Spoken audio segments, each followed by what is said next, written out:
Every day, thousands of people pack up, chase their dream city, and wind up stuck in a nightmare of skyrocketing bills, ghost towns, and crime rates that make you sleep with one eye open. And here's the kicker. Some of the most Instagrammable states in America are actually the worst traps you could fall into. If you've ever daydreamed about starting over somewhere new, buckle up, because today we're counting down the 10 states you should absolutely avoid moving to in 2025. By the end, you'll either thank me for saving you or curse me for crushing your Pinterest board fantasies. Number 10 on our list is West Virginia. Now, I know what you're thinking. Mountain state, beautiful scenery, low cost of living. What could go wrong? Well, buckle up, because the reality is far from the postcard image you might have in your head. West Virginia is experiencing what experts call a demographic death spiral. Nearly 80% of the state's towns are actively shrinking, not just growing slowly, but actually losing population year after year. The median household income sits at around $53,000, which ranks dead last in the entire country. When it comes to job opportunities, West Virginia ranks 49th out of 50 states. That's not a typo, folks. But here's where it gets really concerning. Charleston, the state capital, has a violent crime rate that's double the national average. And if you're thinking about working remotely to escape the job market issues, good luck with that. High-speed internet in West Virginia is about as reliable as a chocolate teapot. Many areas are still struggling with basic broadband access. The infrastructure is crumbling faster than you can say, infrastructure bill. Hospitals are closing, schools are consolidating, and entire communities are becoming ghost towns. I'm not being dramatic here. This is actually happening. The emotional toll of living somewhere that feels like it's slowly disappearing cannot be overstated. Number 9 brings us to Vermont. Yes, that Vermont, the one with all those Instagram-worthy fall photos and artisanal cheese shops. Here's the brutal truth they don't put in those tourism brochures. Vermont ties with West Virginia for having the second highest percentage of towns losing population in America. Around 80% of zip codes are shrinking. The median home price is over $380,000 for what's often a fixer-upper that hasn't seen updates since the 1980s. In Burlington, you're looking at nearly $2,000 a month for rent, and that's assuming you can find anything available. The job market is weak, ranking in the bottom third nationally for economic opportunities. Vermont winters are legendary for all the wrong reasons. We're talking about snow that falls like it's being paid by the hour, temperatures that make you question your life choices, and heating bills that could fund a small vacation. But here's what really gets me about Vermont. Every town seems to have exactly one store that sells ski equipment, overpriced jam, and kombucha, but try finding basic necessities after 6 p.m. and you're out of luck. It's like living in a beautifully photographed cookbook where nobody actually eats. Number 8 is Oregon, and this might surprise some of you. Oregon has this reputation for being progressive, outdoorsy, and affordable. The reality is quite different. Oregon actually has over 250 ghost towns, and somehow Portland still manages to feel weird in all the wrong ways. The cost of living is 21% above the national average. In Portland, you're looking at nearly $1,900 a month for a one-bedroom apartment, and that's if you don't mind the lingering scent of poor life decisions. Oregon ranks 4th nationally in property crime and 10th in drug use per capita. Homelessness is rising across major cities, and job growth is actually slowing down. Oregon now has one of the highest unemployment rates on the West Coast. Sure, there's no sales tax, but they make up for it with income tax rates that can reach nearly 10%. The weather is basically Seattle's passive-aggressive little brother with sideways rain that seems to have a personal grudge against your umbrella. Number 7 is Colorado, and this one hurts to talk about because Colorado markets itself so well. Rocky Mountain highs, world-class skiing, outdoor paradise. But here's what they don't tell you in those glossy tourism ads. The cost of living is 14% above the national average. Denver's average rent is over $2,000 for a one-bedroom. Crime in Denver is now higher than Chicago in several categories, including auto theft and burglary. Homelessness is rising not just in big cities, but in smaller mountain towns too. Colorado also ranks second in the nation for teen drug use, which is particularly concerning given how hard they push family tourism. But here's the kicker about Colorado weather. It changes faster than cryptocurrency prices. 1 minute it's sunny and 70. The next you're being pelted with hail the size of golf balls. And parking in mountain towns costs more per hour than some people make per hour. Number 6 is California, and I know this might be controversial, but hear me out.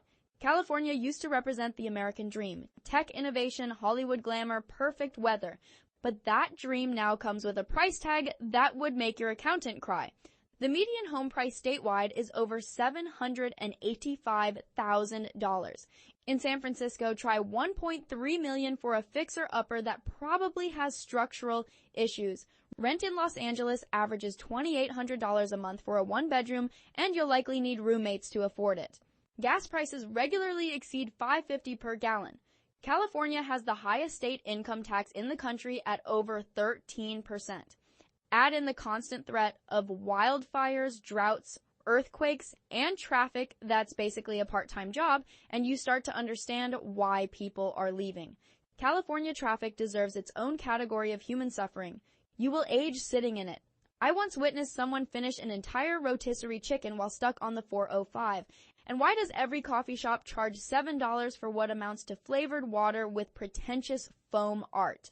Number 5 is Texas, and before all the Texans start typing angry comments, let me explain. Texas has over 500 ghost towns, the most of any state in America. Dallas and Houston now rank in the top 10 cities for violent crime nationwide. Austin rent has jumped 19% since 2020, with average one-bedrooms hitting $1,800 monthly. Summer temperatures regularly push past 115 degrees, and that's before the heat index.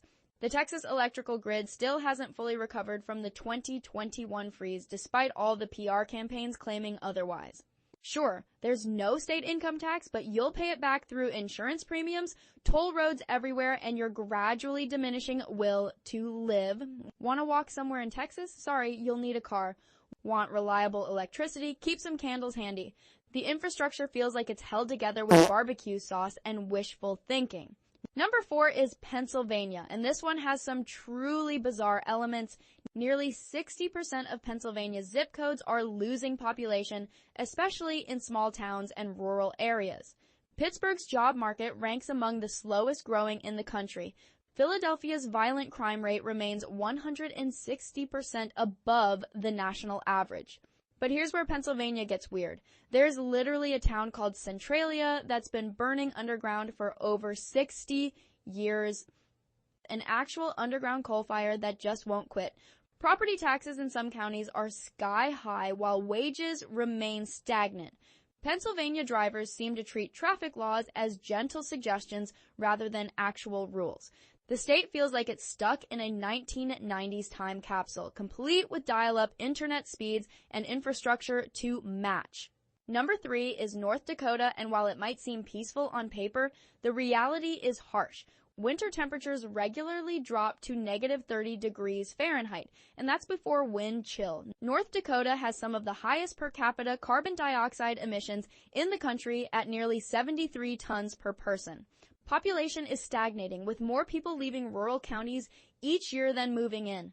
The job market is booming in oil towns but limited everywhere else. Don't expect to work remotely in a state with spotty broadband and brutal winter weather that can knock out power for days.